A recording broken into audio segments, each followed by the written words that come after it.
for my Welcome to the concluding edition of the television documentary we started last week on the governorship candidate of APC, Lagos State, Babajide Sanwo-Olu, and his deputy, Obafemi Hamzat. You're welcome again. Thank you very much. The time did not permit us last week for me to ask you this question. You did tell us about your vision, the THEME theme, and closely related to that, when you were talking about traffic management, is one of the questions Lagosians sent to me that I should ask you. And I read, it saddens us to observe frequent tragic accidents that could have been avoided, especially in a situation where trailers that carry huge containers without latching them firmly be allowed to ply our roads. Yet we have LASMA and we have Federal Road Safety Corps, FRSC. They end up killing innocent citizens when such containers fall off the trucks. What do you say to this? It's unfortunate, because it speaks to the entire conscience of why we're human beings, right? This is beyond a governor or beyond a deputy. Yeah, it is people. Yeah. It is we not being our brother's keeper. So it speaks to the origin of who we are. What are we and what do we stand for? Right, so if you know as a truck driver that the least you need to understand and appreciate is that you are carrying something that is risky to your other fellow human beings, right? How many governors can stop that? So what we need to do is to begin to have civil engagement. Things like this, let it become a sermon conversation in our church, in our mosque, where people go to, where people believe that they can get succor. Right, so on the back of that is not to excuse the law enforcement officers. On the back of it, we cannot excuse them. Yes. So the laws are there, the people are there, it's just to implement. And part of the things that we need to also begin to train them is that on a weekly basis, they must have what we call tips, discussion tips, so that as a last officer, you remind yourself. As an FRSC officer, you remind yourself, look for trailers that are carrying container. Look for something that it's like you're having a pep talk on the video. It becomes something that reinforces, and the moment they see one, they know what they're looking at. But more importantly, is for us to have civil engagement. And we will be doing that a lot. We will be taking some of these very, very citizens-driven issues exactly to all of the places that will congregate. And let's make sure that, let everyone live peaceful on earth. Exactly. Let's live. So when we speak to people's conscience, we begin to see that change happening gradually. Thank you, Babajide Sanwo-Olu. My next question will go to Obafemi Hamzat.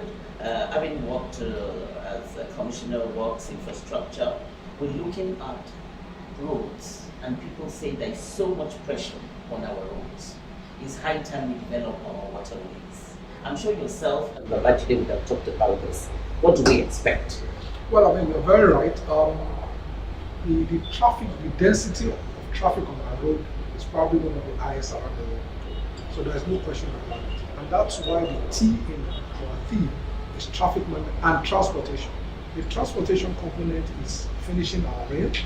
We're building the blue line now, which has started from Orile all the way to National Theatre and is crossing the river now to Marina. The idea is it's supposed to be a 27.3 kilometer stretch so that it allows all those people coming from Badagry, from Festac, Komaiko and the rest, shortens their journey from 4 hours to about 30 minutes. So that's the idea. But it's expensive. So we started doing Fashion's government. What we are committing to is to finish that. The moment we finish that, it relieves a lot of people from that accident. And then we look at the red line, which is the western part of Lagos, Agege and all the Butemeta and the rest. So we are pursuing it. The challenge for us again is we are the only sub-national that's funding rail from its balance sheet. So in other climes, it's the national government that pays it. But now that we have APC government at the federal, we'll be able to talk to them, access, and see how we can pay. And then, of course, we'll be looking at our waterways also. Like I told you before that we have the GIS, we use the bathymetric chart and so on. So we'll be able to dredge and assist water transportation so that at least you can get better and relieve the road. So that's the plan. But we must work with the private sector to make sure that these were able to build it. We've actually looked at it. We've spoken to some of the people that the ferry owners. Part of the challenge is our body of water is large. So if you go to Paris, the River Sena is just, you can meander, is very small in terms of width. Yeah. Ours is massive. So when people come from Kolobri, Memorial, Bakodo, and go to Victoria, it's one-way traffic. Meaning that when those ferry discharge people in Victoria, there's nobody to take back. And therefore the cost is more expensive for the passengers. So those are the issues that we see today, and then those are the issues that we look at to make sure that we're able to improve that sector in terms of water transportation. Thank you. Babajide, you would agree with me that for a nation to grow, now state that you're looking at, security is key. Tell us the security plan. When we're in government, we first say that I was privileged to have helped our governor then, PRF, to have set up a security trust fund, right, which was a novel idea where we were able to engage the private sector and wrap up capacity of the Nigerian police, in terms of all of the things they require: vehicles, fueling, ammunition, and all of the uniform, bulletproof vests, and all these are something we did about 8-10 years ago.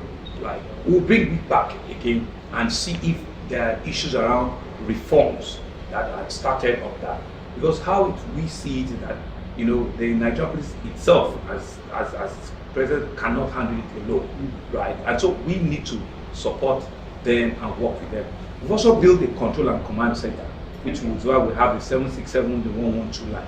Let's wrap up all the conversations around the utilization of all of this. So security is critical to us. It's on our making Lagos the 21st century economy.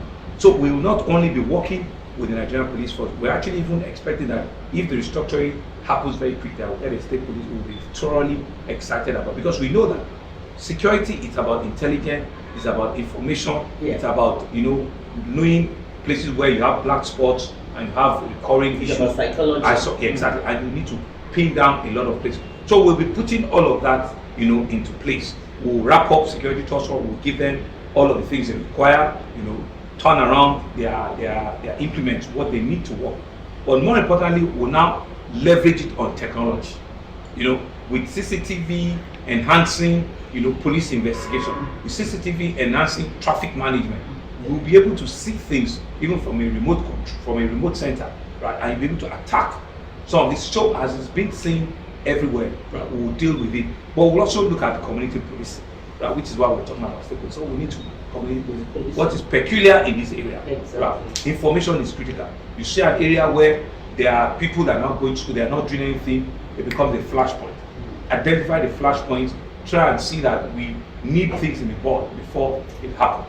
So it's a total mindset change. And we also need to encourage the citizens to be able to freely offer information, covertly or, to the law enforcement officers, so that we can monitor and track things, because that's how it works everywhere in the world. So technology will be there, we need to build for them proper control command center. We need to wrap up our support on the security trust fund thing, review it, see what is not working or what doesn't work well, and try and bring in new ideas, because it's something we've done before. And that's why I keep telling you that we've been on this terrain before, even as younger players. No, now as the drivers of those initiatives, we believe that we'll be able to do them smarter, quicker, and a more impactful way. So it's not a straight terrain. Absolutely not. Okay, this takes me to another question. Dr. Hamzat, we want to chip in on this. Lagosians, especially our youth, they deserve good jobs. But they also complain, there's a question, so I'm summarizing it. They also complain that why can't we get jobs from government? And not something peculiar to Lagosians alone. The response I gave to that one before saying I'm going to ask you is, why can't you think of your creative talent and see what you can do, what you can build from it, rather than waiting for government to bring the jobs? Because the jobs are not enough. And so no state can recruit every youth. What is your emphasis in relation to creativity? and complementing, creating the enabling environment for our youth to thrive? Any of us can Anyone. Okay, Dr. Hamzat. I know Babajide will chip in. Yeah, I think that, like we've said before, making Lagos 21st century economy means enhancing the capabilities of the private sector. Yeah. So, for example, Lagos State today is about 150,000 staff. The public service. So let's assume we're able to even double that. We're still scratching it. Yes. And then that increases our overhead and reduces our ability to assist the private sector. So the reality for us is, how do we make sure he's or doing business? How do we enhance the ability of the private sector to improve and then employ more people? They will take risk if they see a transparent government, they see an inclusive government, if they see a responsible government. They will increase their risk and then invest more money and bring in more people. All over the world, it's the small shops, it's the corner shops that employ a lot of people. And that's what we are talking about. But again, also, entrepreneurship. How do we talk to our universities and start teaching? We were in the University of Lagos 2 weeks ago. We were very delighted that every course in that university has a component of entrepreneurship. And that's what needs to happen. So that people understand that, you can start a business without, first of all, how do you write a business plan? So you must have a plan. Stop running after the money. If you have a plan, you are probably able to get funding for it. And then we have the Lagos State Employment Trust Fund, which will be able to help a lot of people. Young people can come in. We promise to increase that envelope and also ease the access. So that young people can come in, do their business, but like we said, have a plan. What is a plan? What do you want to do? And then we're able to assist in that line. Thank you. Well, I mean, he had said it. It's essentially, like we said before, build incubator centers where you have an idea. You don't need to have all that it takes. A house, a generator. This build incubator center where you can walk in, do whatever it is you need to do, and live. But more importantly, like you said, build also skilled acquisition center. Build acquisition center where people can also learn the trade. Whatever your passion is, look around and see exactly. Pursue. Look around and see where you can quickly wrap up skills in that area. We will be doing our bit in terms of ensuring that we build all of these acquisition centers where people can go there and learn. Right. But more importantly, like you said, is entrepreneurship. People must live with a mindset that I can be an employer of labor. So I have one person that is supporting me. 1-2 years down the line, we have 6 of us. So once we do that, how will government support? We have the employment trust fund, like you said. Let's increase whatever budgeting provision we have in that, so that we can triple or quadruple the number of people that will have access. 200,000, 500,000, just to start the business. But like you said, and they would also employ absolutely. But before you can eat an omelette, break the egg. Think through what it is you want to do. Have a plan. Have an ability to say, okay, these are my thought process. Just last weekend we met with about 5,000 young in an entrepreneurial summit. And it was so revealing and it was so engaging. And a lot of people were doing great things. In fact, people were pitching businesses for 3 minutes, and they won, and they went home with awards. So that's what we're saying. One lady sold akara, to us. Yeah, one other guy was packaging wheat, and she, another one was doing things around helping out, the disadvantaged. Different people. There was one agro source that can stay for 6 months. Really? Yeah, people are doing great things. So government would encourage such people, right? In terms of finance, in terms of location that you need to have, and open to market, right? Whilst we will do whatever we need to do, even in terms of increasing the people. We're also going to be very heavy on volunteering. Very key. The developed nations. Absolutely. People have the time, they have it. Let's also do that. Because even with volunteering, we'll be certifying you. Once we certify you, when you want to go and look for a job, you have some experience. Exactly. Which people always ask, where's your experience? So I've volunteered for 6 months, see the experience I've got in traffic management, in health, in whatever it is. And so those are how we're going to open it up and make sure that the youth also get involved.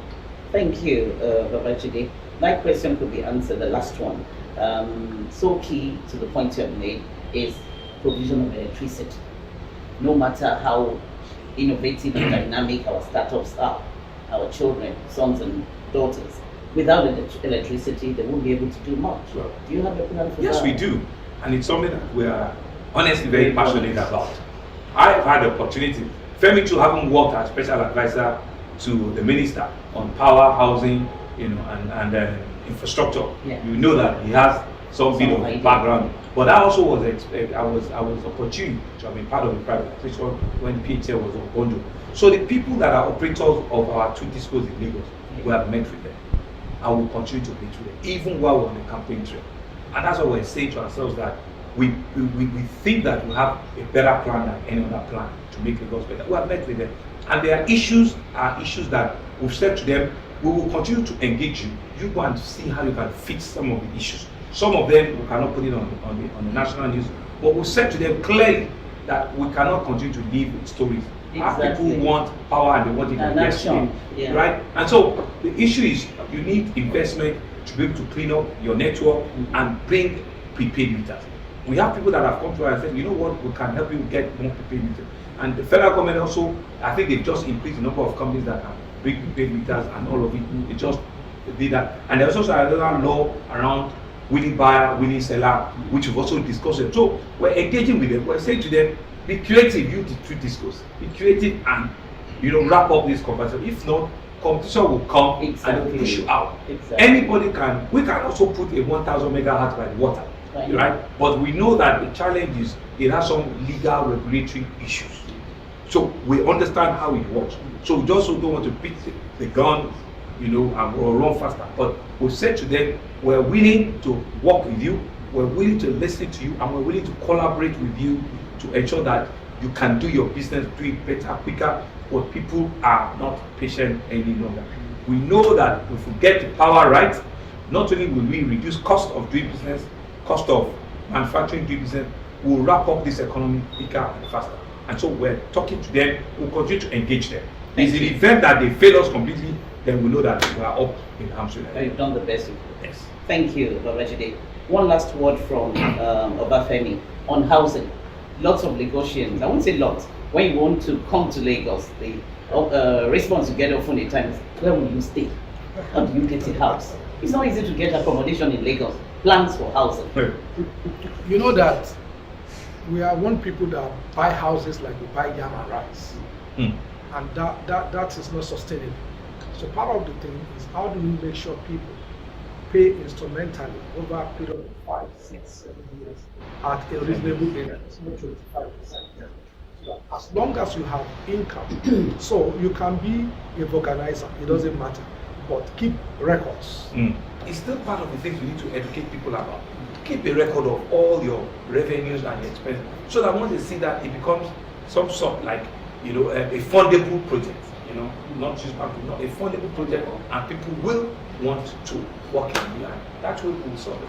And to be able to educate people about it, are you promising Nigerians, especially Lagosians, that you're going to embark on regular jingles? We need to even be able to, strategically think through how to brand ourselves and communicate well.